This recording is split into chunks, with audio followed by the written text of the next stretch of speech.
Peradaban pertama yang menjadikan olahraga sebagai olimpiade adalah bangsa Yunani kuno. Warisan kebudayaan ini masih berlangsung dirayakan oleh negara-negara dunia sebagai simbol pertandingan mancanegara. Untuk pertandingan olimpiade seperti hari ini, orang Yunani kuno juga punya atlet yang sehat dan kuat.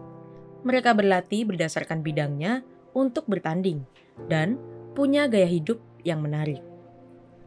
Salah satu kunci untuk melihat kehidupan para atlet Yunani kuno bisa dilihat dari sebuah makam.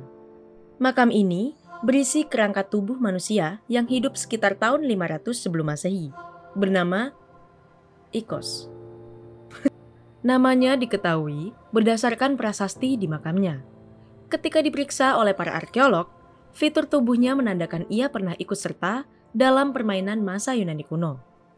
Ikos dibaring bersama barang-barang yang berhubungan dengan olahragawan yang telah berpartisipasi dalam permainan tertentu.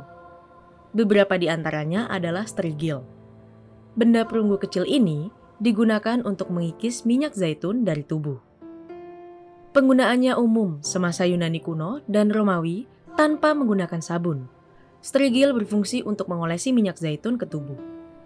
Ya, seperti pisau yang mengikis mentega, lalu mengolesnya ke roti.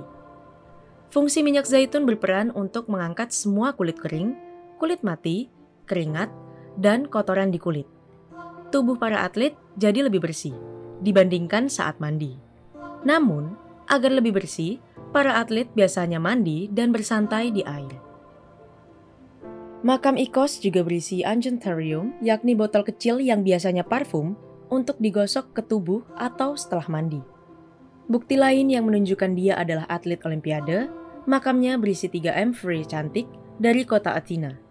Benda ini menandakan dia berpartisipasi di olahraga olimpiade. Ada juga pot Athena yang biasanya menjadi hadiah untuk para pemenang. Pot itu dihias dengan indah dan berisi minyak zaitun, serta bernilai uang. Hiasannya berupa Dewi Athena lengkap dengan perisai, tombak, dan helmnya, bersama gambar peristiwa mitologis. Pot ini disebut sebagai Panatonic Amphorae. Meski demikian, Ikos memiliki 3 pot yang menunjukkan dia ikut berbagai bidang olimpiade. Berdasarkan potnya, dia menjadi kusir, petinju, dan pelempar cakram serta lompat jauh. Untuk menelisik Ikos lebih lanjut, kerangka Ikos pernah dibawa ke laboratorium.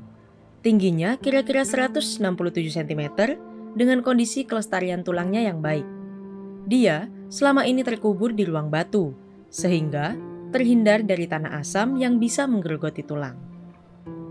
Ternyata Ikos tangguh, terutama di bagian kakinya. Dia mungkin bukan petinju, sebab petinju biasanya membangun tubuh bagian atas mereka di otot deltoid karena sering memukul. Secara kehidupan, berdasarkan analisis para arkeolog, dia punya pola kehidupan yang sehat, seperti asupan makanan atlet. Pola kehidupan seperti ini umum di tempat dia tinggal 2500 tahun silam yang terobsesi gaya hidup seperti itu. Biasanya, atlet yang menang dalam perlombaan olimpiade mengenakan pita di kepala sebagai hadiah. Ikatannya di sekitar alis yang merupakan satu-satunya kalangan yang diizinkan selain dewa, pahlawan, pendeta laki-laki, dan perempuan. Kehebatan atlet bagai memiliki tanda keilahian. Atlet hebat di Yunani kuno biasanya akan didatangi orang biasa.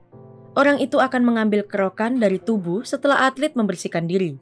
Lalu, hasilnya dijual ke pasar sebagai obat, saking berharganya. Terlebih jika atlet itu menang beberapa kali di Olimpiade. Atlet diperbolehkan memiliki pahatan potret untuk dipajang di muka umum, sehingga orang lain bisa mempelajari dan mengagumi ototnya. Sementara Ikos punya pertumbuhan yang sempurna dan sedikit kekurangan gizi.